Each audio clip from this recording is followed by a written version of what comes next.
So in the last episode, I took you mostly to tropical waters, but this episode, we're going to get a little bit more wintry. I'm going to talk about some animals that live almost exclusively in the southern hemisphere, penguins. And that's why penguins and polar bears don't get along, because they're polar opposites.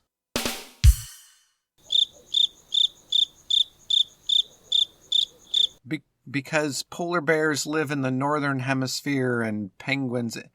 Okay, moving on. Now, depending on who you ask, opinions vary in this regard. There's either 17 to 20 different species of penguins, but only one, the Galapagos penguin, is found north of the equator. And to be fair, that's only because one of the islands where they live crosses the equator, so the ones that live on the northernmost end of this particular island have the distinction of being the only penguins in the northern hemisphere.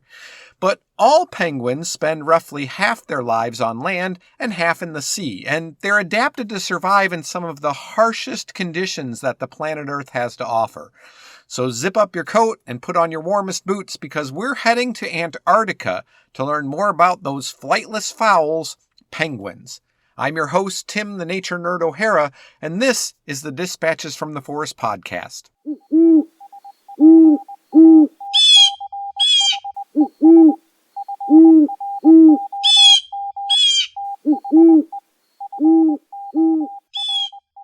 Now let me digress for a minute right off the bat, just because I think it's interesting.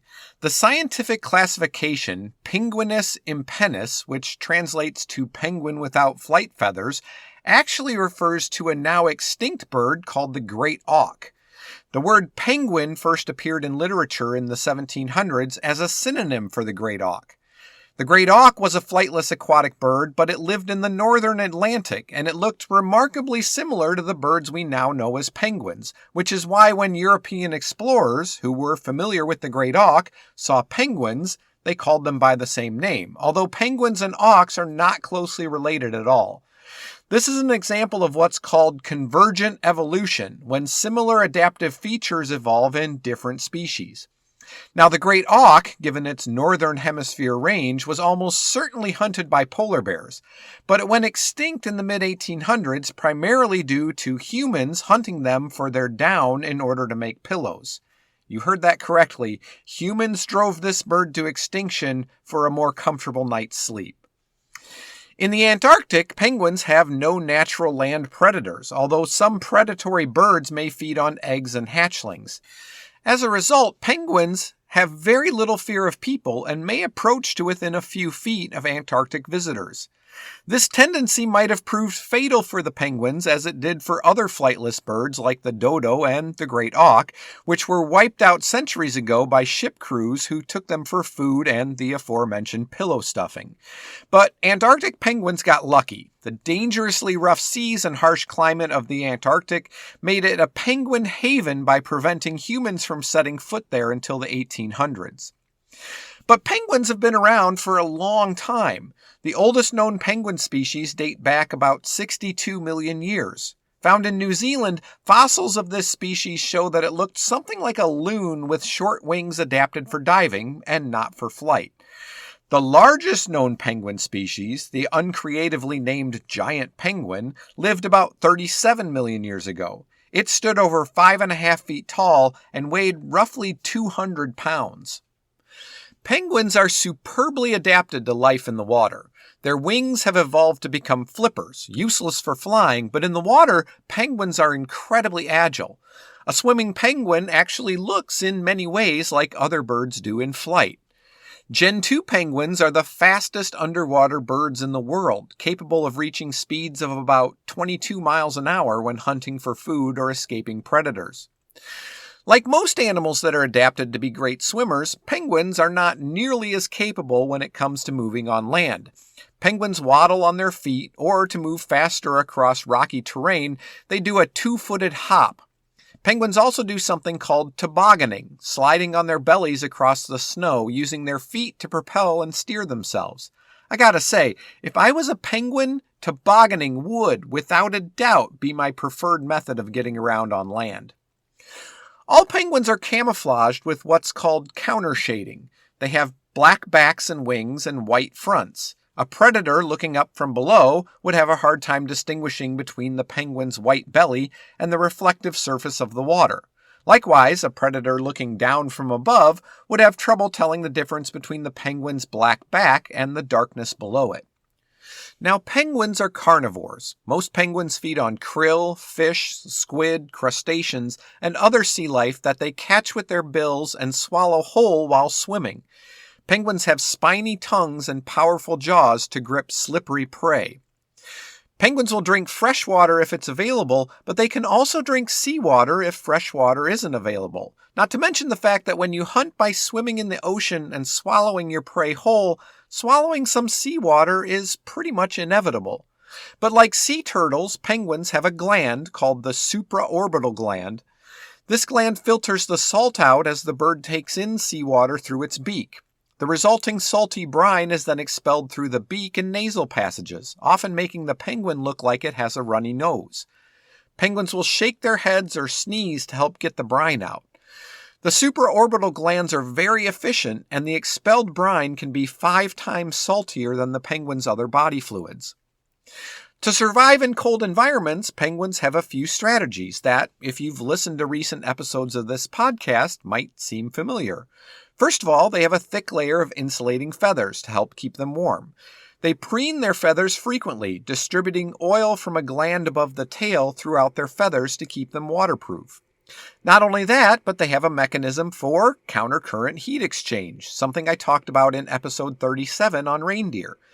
A penguin's flippers have at least 3 branches of the axillary artery, which allows cold blood returning from the flippers to be heated by blood that is already warm from the body, which ultimately limits heat loss from the flippers. Penguins can also control blood flow to their extremities, reducing the amount of blood that gets cold, but still keeping their extremities from freezing. But beyond physiological adaptations, penguins have developed social behaviors to help them contend with the extreme temperatures. In the extreme cold of the Antarctic winter, the females, known as hens, are usually at sea hunting for food, leaving the males, known as cocks, to brave the weather by themselves. The cocks will huddle together for warmth, rotating positions to make sure that each one gets a turn in the center of the group. Now, technically speaking, a group of penguins on land is called a waddle, while a group in the water is called a raft, which, when you think about it, means that a group of male penguins huddling together for warmth can legitimately be called, that's right, a waddle of cocks. Hey, don't blame me, it's science. But your brain just erased Great Aunt Edna's birthday to make room for that piece of knowledge. You're welcome. Incidentally, Waddle of Cocks would also make a great band name. Everybody welcome to the stage, Waddle of Cocks. Woo! I love you, Waddle of Cocks. Come on, you know I'm right. Anyways, let's talk about some specific penguin species. The smallest living penguins in the world are the little blue penguin and the Australian little penguin. Once they were thought to be the same species, but recent research indicates that they're actually different but closely related species. These little waddlers are about a foot tall and weigh an average of just over 3 pounds. Little blue penguins are native to New Zealand, while Australian little penguins live along Australia's southern coast and a limited area of southeast New Zealand. Little penguins feed on fish, cephalopods like squid, and crustaceans, for which they travel and dive extensively, including going to the sea floor. But unlike larger penguins, they don't dive very deep or very long. Half of their dives are only about 6.5 feet deep, and average dive time is less than 30 seconds. The deepest and longest recorded dive by a little penguin was to a depth of around 220 feet and lasted about 1.5 minutes. In captivity, these penguins can live to be over 20 years old, but in the wild, average lifespan is only about 6.5 years. Females reach sexual maturity at 2 years of age, males at 3. Breeding happens during spring and summer when the ocean is most productive and food is plentiful. Between June and August, males come ashore to renovate or dig new burrows and display to attract a mate for the season. Little penguins, like many penguins, remain faithful to their partner during the breeding season and while hatching eggs. The penguin pair shares incubating and chick-rearing duties. The female generally lays 1 to 2 eggs, which are incubated for about 5 weeks. After hatching, it's another 7 to 8 weeks until the chicks leave the nest. Little penguins potentially can have 2 or even 3 clutches per year, the only penguin species capable of more than 1 per season. Like most penguins, little penguins are diurnal, spending the large part of their day at sea foraging for food. During the breeding and chick rearing season, little penguins leave their nests at sunrise, forage for food throughout the day, and return to their nests just after dusk to feed their chicks. So sunlight, moonlight, and the presence of artificial lights can impact attendance to the colony. The birds tend to come ashore in small groups to provide some defense against predators, which might otherwise pick off individuals. Seals, sea lions, sharks, and barracudas all may prey on adults at sea, while snakes and reptiles might prey on eggs and chicks. These native predators have a diverse diet and are not a threat to little penguin populations, but introduced predators present the greatest terrestrial risk to little penguins, and include cats, dogs, rats, foxes, and particularly ferrets. Other threats include the old standards: habitat loss to development, getting hit by cars and boats, getting caught in trash or fishing nets, oil spills, and intentional killing by humans. The most abundant penguin species in the world is the macaroni penguin, with over 18 million individuals. Given that population size, it's not surprising that they also have the largest and densest breeding colonies, with over 100,000 penguins per colony. Their breeding range is the subantarctic to the Antarctic Peninsula, and given this population size, it's also not too surprising that they consume more marine life annually than any other species of seabird. It's estimated that they eat 9.2 million tons of krill every year. Macaroni penguins stand just over 2 feet tall and weigh an average of about 12 pounds. They have a distinctive yellow crest, which is how they got their name, but probably not for the reason you think. So let's digress a little bit again. In 18th century England, macaroni was a term used, not always nicely, to describe a subculture of wealthy British men who dressed and spoke in a way that took normal fashion to an extreme. Think things like tall powdered wigs with long curls topped with a hat. Although, interestingly, the term really does trace back to the pasta. Being wealthy, many of these men went on trips around Europe as young adults, Italy being a key destination. And they took a liking to the pasta macaroni, which was not well known in England at the time. These well-traveled young men were said to belong to the Macaroni Club and began to label anything fashionable as very macaroni. So when Yankee Doodle stuck a feather in his cap and called it macaroni, that was actually an insult to the British colonists, implying that they didn't know what fashion was. So back to the penguins. That's why English sailors, when they saw its distinctive yellow crest, named this penguin the macaroni penguin. And there goes Great Uncle Bert's birthday from your memory banks. Again, you're welcome.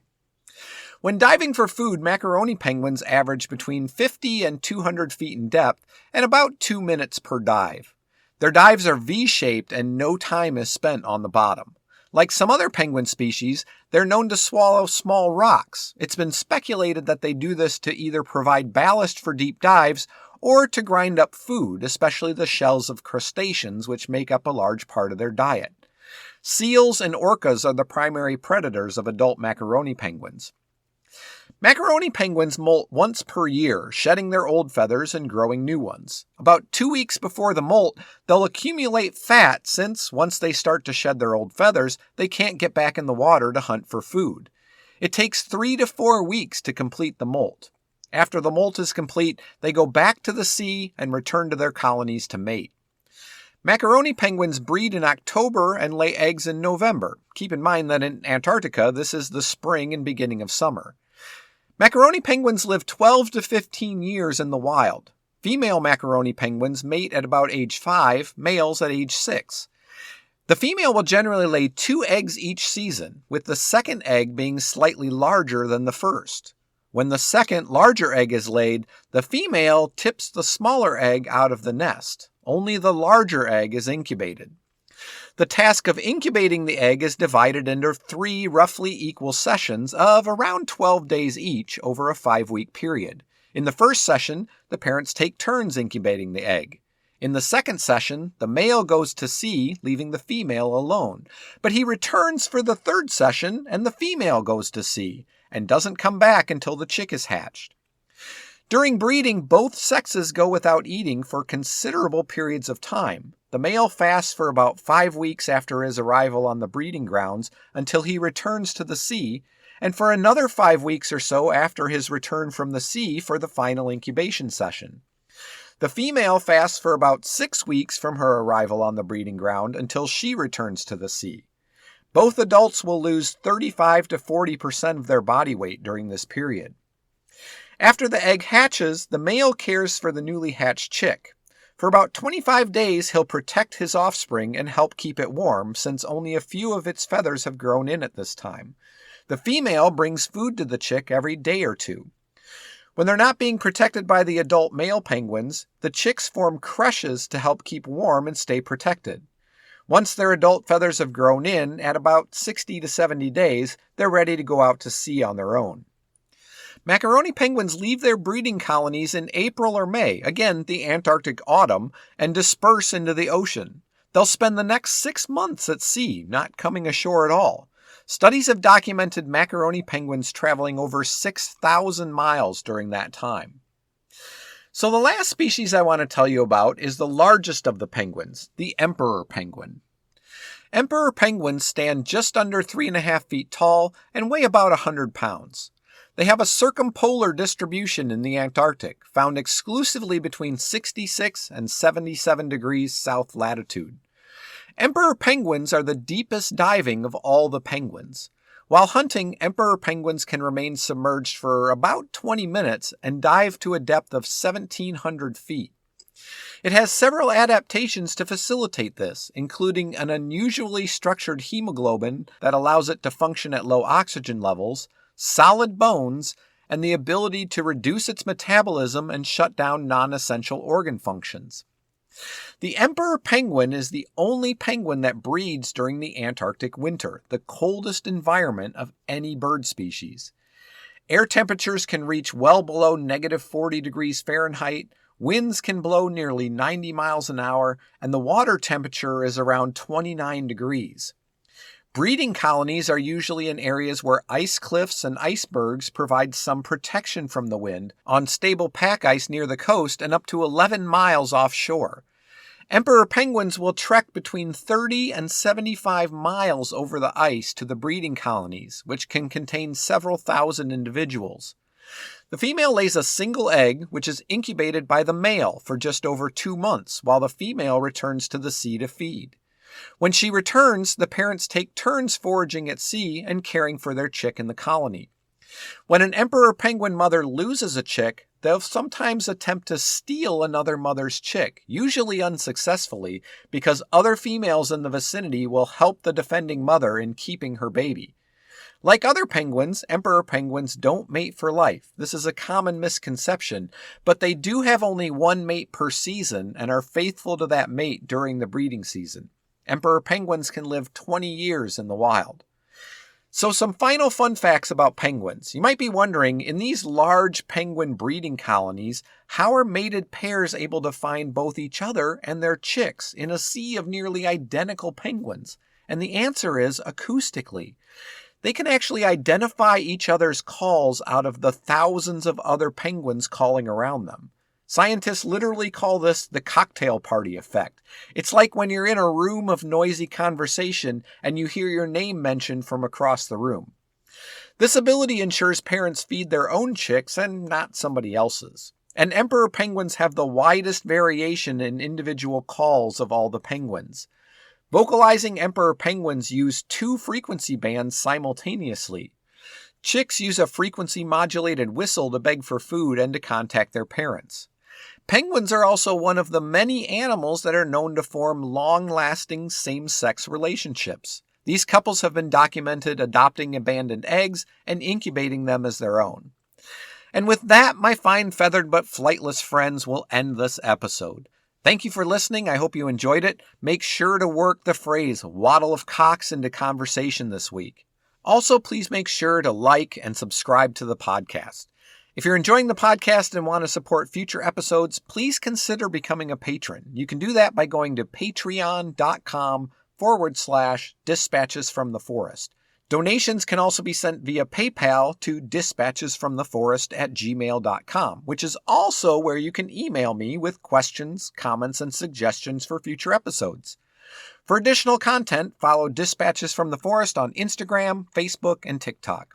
I'm your host, Tim the Nature Nerd O'Hara, reminding you to go outside and get dirty.